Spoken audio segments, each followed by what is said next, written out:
At 77, Joe Walsh stunned the music world by revealing a story about Don Henley that had remained buried for decades. This wasn't just another rock anecdote. This was the story of friendship, tension, creativity, and survival behind one of the world's most legendary bands, the Eagles. What prompted Walsh to finally break his silence after all these years? The answer takes us deep into the heart of rock history, the making of iconic songs, personal struggles, and unshakable bonds. Chapter 1. The birth of life in the fast lane. It all began in 1975, in a studio buzzing with creative energy. Joe Walsh walked in with a guitar riff that seemed to carry the speed and intensity of a car roaring down the highway. That riff would later become the backbone of Life in the Fast Lane, one of the Eagles' most iconic tracks.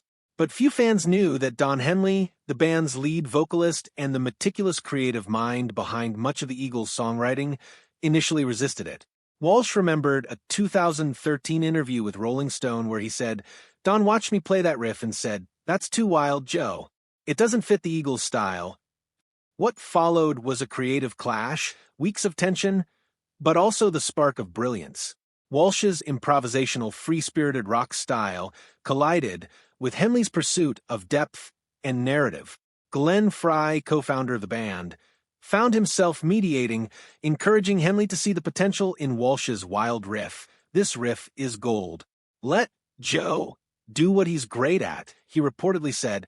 Eventually, Henley relented, drawing inspiration from the band's lifestyle, the endless parties, excesses, and the allure of fame. He penned lyrics that served as a warning about a life of indulgence. The result was Life in the Fast Lane, a song that balanced reckless energy with introspection, adrenaline with reflection. Yet even after its completion, Henley asked Walsh to tone down the solo to keep it polished. Walsh admitted he snuck in a few edgy notes anyway, and the audience loved it.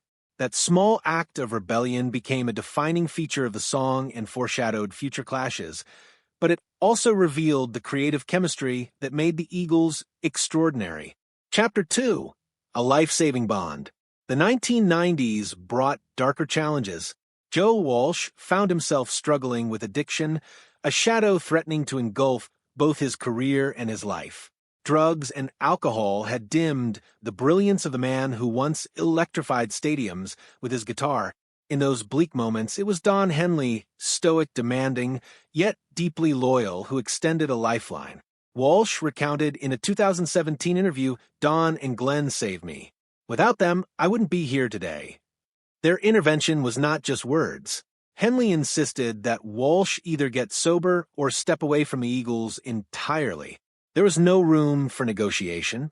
He personally escorted Walsh to a rehab center in Arizona, ensuring that help was not just offered but enforced. Even after entering rehab, Henley remained present, calling weekly, checking in, but always reminding Walsh that recovery had to be his own effort. Walsh recalled a particularly touching moment after completing his program. Henley had left a gift, a brand new Fender Telecaster and a handwritten note that read, "Welcome back, Joe. Now, go play like yourself." Walsh's voice trembled as he remembered. "I cried when I read that." Don doesn't say much, but his actions speak volumes. This chapter of Walsh's life is more than a story of recovery.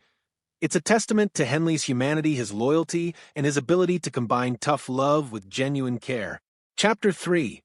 Weathering Loss and Continuing the Legacy.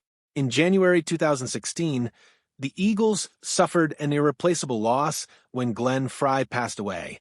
For Don Henley, Frey wasn't just a bandmate, he was a close friend and the creative force alongside whom he had built the Eagles' legacy. Walsh observed Henley's grief firsthand, revealing a rarely seen side of the usually composed musician. "I had never seen Don so fragile. He was sitting alone in the studio, listening to Desperado with red eyes like he was saying goodbye to Glenn." Henley initially felt the band couldn't go on, but Walsh and Timothy B. Schmidt persuaded him to consider integrating Glenn's son, Deacon Frey, into the band. Slowly, Henley agreed. The first show with Deacon at Classic West in 2017 became an emotional tribute. Backstage, Henley pulled Walsh aside and said, "Joe, we have to do this for Glenn. We can't mess up. That pressure fueled their performances, turning every note, every song into a heartfelt homage to a friend and bandmate they had lost. Chapter 4: Creative Tensions and Reconciliation. The Eagles' history was never without tension. The infamous 1980 breakup exemplified the challenges of balancing massive success with personal dynamics. Walsh's free-spirited nature sometimes clashed with Henley's perfectionism. At the long night, in Wrong Beach concert, tempers flared. Walsh admitted to joking foolishly while drunk, which only intensified Henley's frustration. Henley, trying to hold the band together, had to confront Walsh directly, calling him a saboteur. Yet despite these conflicts, Walsh held no resentment. He understood the weight Henley carried, the pressure to maintain the Eagles' image and integrity amid fame and relentless touring. Over time, these clashes became part of a deeper bond. They were not just disagreements, they were expressions of mutual respect, rooted in care for the music and the band's survival. Chapter 5: Shutting Down Rumors. Over the years, rumors swirled about a supposed rivalry between Walsh and Henley regarding Stevie Nicks, the legendary Fleetwood Mac singer. Walsh, known for his candor and humor, clarified the situation in a 2019 interview. "I started dating Stevie in 1983, long after she and Don had broken up. I didn't steal Stevie from Don. People just like to exaggerate." Henley's discretion during these personal matters impressed Walsh. Despite the gossip and media speculation, both men respected boundaries and prioritized the band over personal drama. One humorous anecdote highlights their dynamic. Walsh, dating Nicks, invited her to an Eagles concert in 1984. Henley, ever cautious, pulled Walsh aside, saying, "Joe, don't complicate things. Focus on the show." Even amidst tension, humor and respect underpinned their relationship. Chapter 6: Henley's Visionary Mind. Don Henley's genius extended beyond songwriting. He was the strategic mind behind the Eagles' enduring legacy. Preparing for the recording of The Long Run in 1979, Henley pushed the band to perfection. Walsh recalled Henley spending hours fine-tuning a single chorus, tweaking words until they resonated emotionally. The song "Heartache Tonight" is a prime example. Walsh admitted, "Without Don, it would have been just another rock track. He added depth I hadn't thought of." Henley's dedication ensured that every project the Eagles undertook met the highest standards, not for fame or money, but for the art itself. This philosophy guided their 1994 reunion tour, Hell Freezes Over, and subsequent performances. Even in rehearsal rooms decades later, Henley remained committed to excellence. Walsh recalled a 2008 rehearsal where Henley had the band run a song repeatedly because one harmony was slightly off. "We're not doing this for them. We're doing this for us," Henley insisted.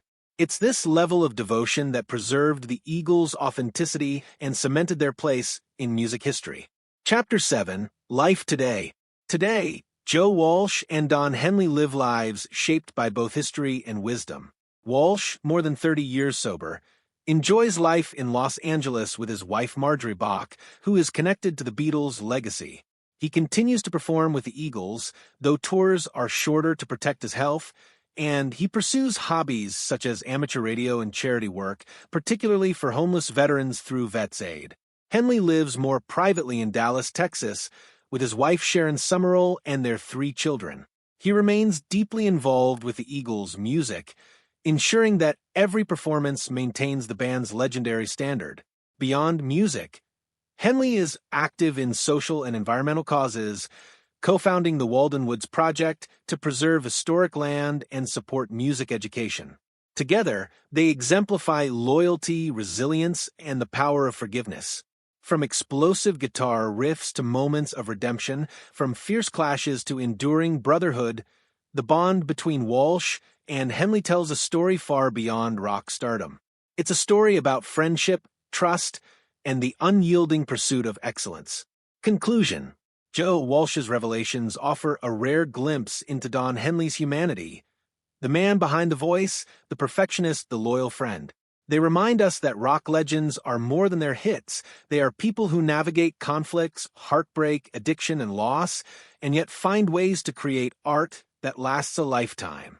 From the birth of life in the fast lane to Henley's unwavering guidance during Walsh's darkest days to the careful stewardship of the Eagles' legacy, this story is about music, but more importantly, it's about human connection. These men, with all their differences, show that loyalty, integrity, and passion can turn challenges into triumphs, and that true friendship can survive the tests of fame, fortune, and time.